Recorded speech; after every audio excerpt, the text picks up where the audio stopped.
Hello everyone, welcome back to my channel. Today our topic is opioids. Opioids usually used to manage pain, especially neuropathic pain that caused by surgical injury or a chronic disease. First, let's see opioid classification. Opioid can be divided as strong agonists, low agonists, mixed agonist antagonist, or partial agonists, antagonist, as well as into other analgesic code, as drugs like tramadol will be put in. Morphine is a strong agonist, where codeine will be a low agonist. What is an opioid agonist? Most of the most common opioids are agonists and create their effect by stimulating the opioid receptor. Differences in activity and efficacy appears to be related to the relative stimulation of the various opioid receptors, as mu, kappa, etc., as well as genetic differences in opioid receptor sensitivity can be affect to this. Major opioid agonist is morphine. It's a prototype strong mu receptor agonist where contained in crude opium.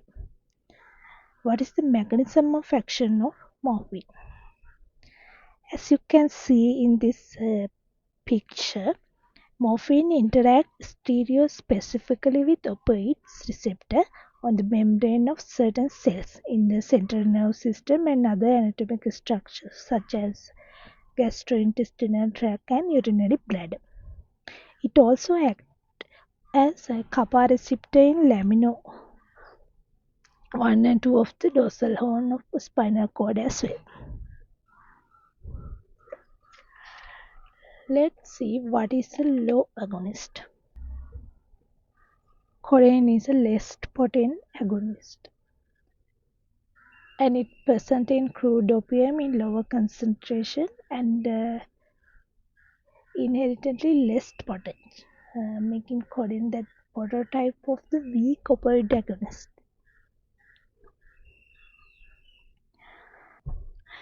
Opioid partial agonist. Buprenorphine is classified as a partial agonist.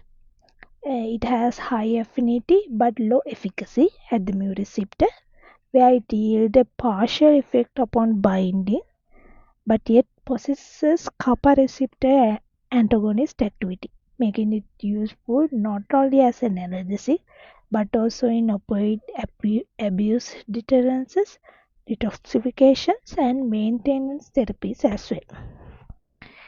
This drug has a poor bioavailability with extensive first-pass effect. This drug has a poor bioavailability with extensive first-pass effect by the liver. These agents can be used as analgesics as well.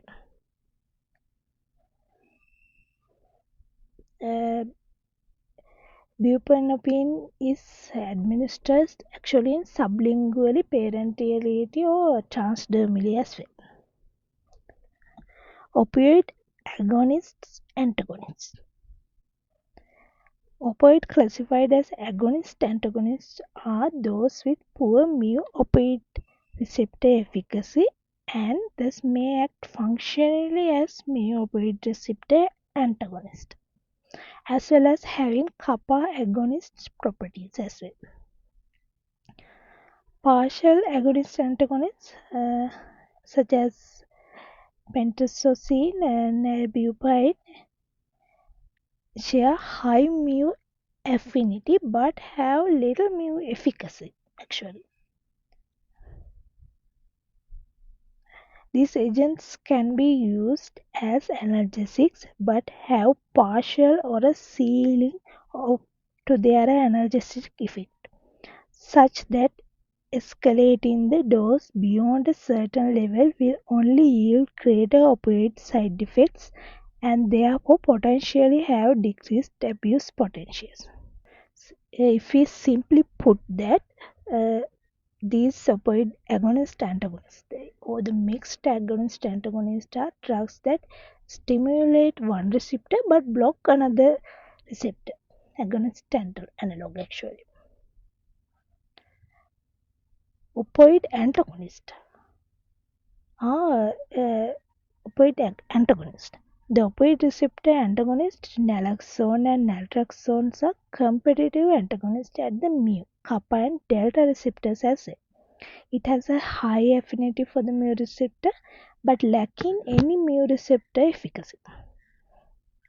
Naloxone and naltrexone act centrally and peripherally as well, but have different pharmacokinetic profiles favoring different therapeutic uses. Naloxone has lower bioavailability but fast onset of action following parenteral administration for rapid reversal of acute adverse opioid effects.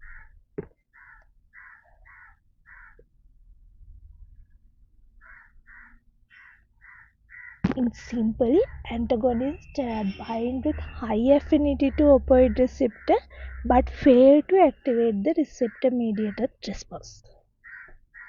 Lastly, into other analgesic category, tramadol will be put.